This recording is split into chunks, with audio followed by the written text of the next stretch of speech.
Est-ce que l'Afrique va se développer avec les investisseurs étrangers, les amis?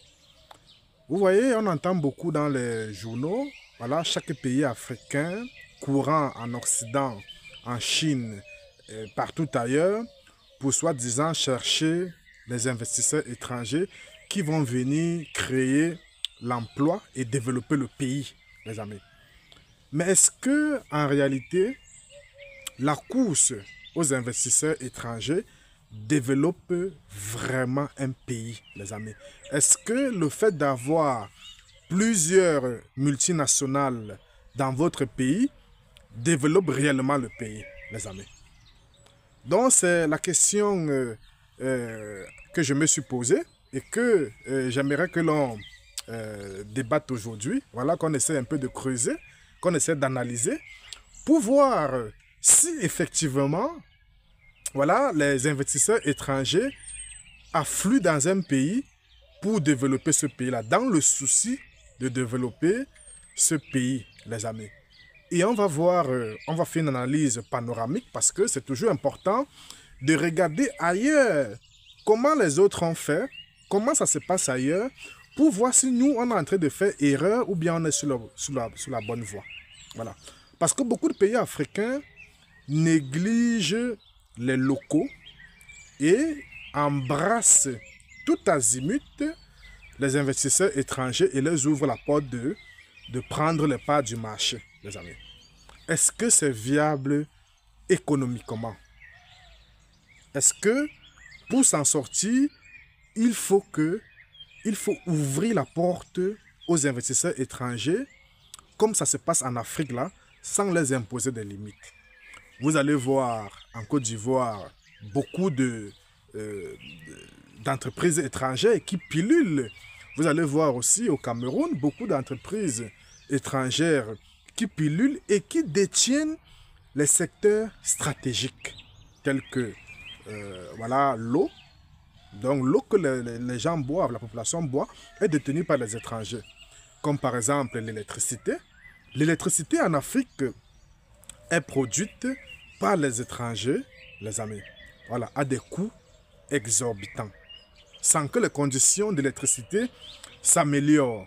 Vous allez me voir même les marchés publics.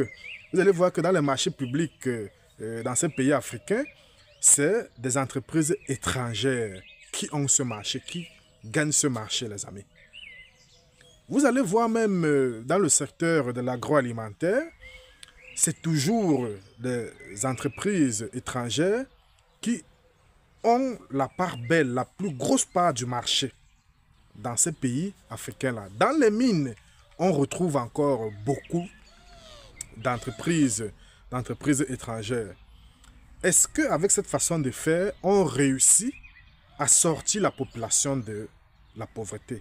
Parce qu'on va dire que oui, en apportant les entreprises étrangères sur le territoire, voilà, ils vont employer des gens en masse et puis ils vont trouver facilement le travail et ils vont sortir de la pauvreté. Est-ce que c'est viable? On va voir, on va faire une analyse comparative. Je vais prendre le cas de l'Arabie Saoudite, par exemple. Aujourd'hui, beaucoup de gens sont en train d'apprécier Dubaï. Oui, ce sont des loubas, ils sont très riches. Voilà, tout le monde est riche là-bas et tout. C'est vrai, tout le monde est riche. Mais comment Dubaï a fait pour faire de telle sorte que tous les Qataris, tous les gens de l'Arabie Saoudite sont riches, à part les étrangers qui sont pauvres, les amis? Est-ce que Dubaï a rejeté les entreprises étrangères? Que non. Les Qataris n'ont pas rejeté les entreprises étrangères. Ils ont ouvert la voie aux entreprises étrangères, aux meilleures, mais en limitant certaines actions. Par exemple, la plus grosse entreprise pétrolière ou pétrolifère au monde s'appelle Aramco. Vous voyez un peu, qui est Arabian American Oil Company. Voilà, qui est la société qui a le plus gros gain au monde, le plus gros bénéfice au monde. C'est une société de l'Arabie Saoudite, les amis. Mais ils l'ont fait avec les étrangers. Voilà. Mais quelle est la différence avec les pays africains? La différence avec les pays africains, c'est que dans Aramco, les amis, les gens de l'Arabie Saoudite, les Saoudites ont des grosses parts. Vous voyez? Et ils ont introduit dans les actions de Aramco, les locaux. Ils ont introduit des femmes, voilà, les femmes qui ne sont pas mariées. Ils ont introduit les femmes divorcées. Ils ont introduit les femmes qui ont les mères célibataires. Ils ont introduit les plus faibles couches de la population dans Aramco. Donc ça veut dire que quand Aramco monte en bourse, ces femmes-là, cette couche de la population qui est faible, augmente aussi en cotation boursière et a beaucoup d'argent. Et la chose qui est assez intéressante dans ça, c'est que il y a une certaine transparence. Chaque fois qu'il y a un bénéfice, c'est annoncé au plus grand public et tout le monde sait combien on gagne, combien on a perdu, où est-ce qu'on veut aller avec la société et tout ça. Il y a une certaine transparence. Est-ce que c'est le cas pour dans les pays africains? Que non. Et je voudrais rappeler aussi que dans Aramco, un étranger ne peut pas avoir des actions jusqu'à un certain niveau. Donc ça veut dire que même si tu es étranger, tu veux investir dans Aramco, tu es limité à un certain niveau. Donc, on favorise les locaux d'investir et on essaie de plafonner les étrangers. Non, tu ne peux pas dépasser un certain niveau. Mais dans les pays africains, on voit le contraire.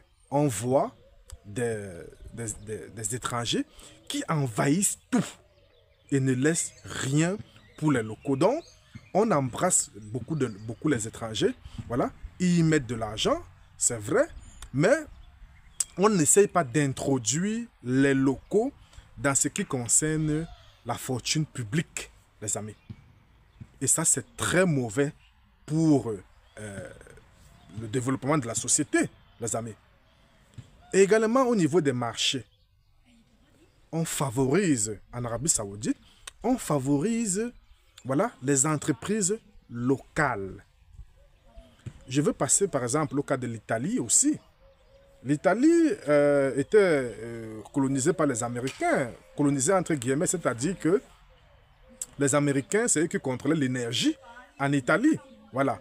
Les gouvernants italiens ont jugé bon de passer certains marchés ou beaucoup de marchés aux locaux. C'est pour cela que vous voyez qu'en Italie, il y a beaucoup de petites et moyennes entreprises. C'est le pays qui a le plus de petites et moyennes entreprises au monde entier, les amis. Parce que le gouvernement, les gouvernants de l'époque, ont favorisé, ont fabriqué les hommes d'affaires, les amis. Et ils ont saturé certains marchés. Voilà. Donc ça fait que, voilà, dans les marchés publics, dans beaucoup de secteurs, on retrouve les locaux.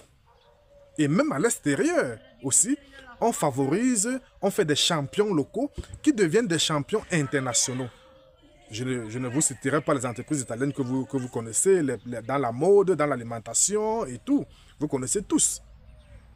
Donc, alors qu'en Afrique, c'est le contraire.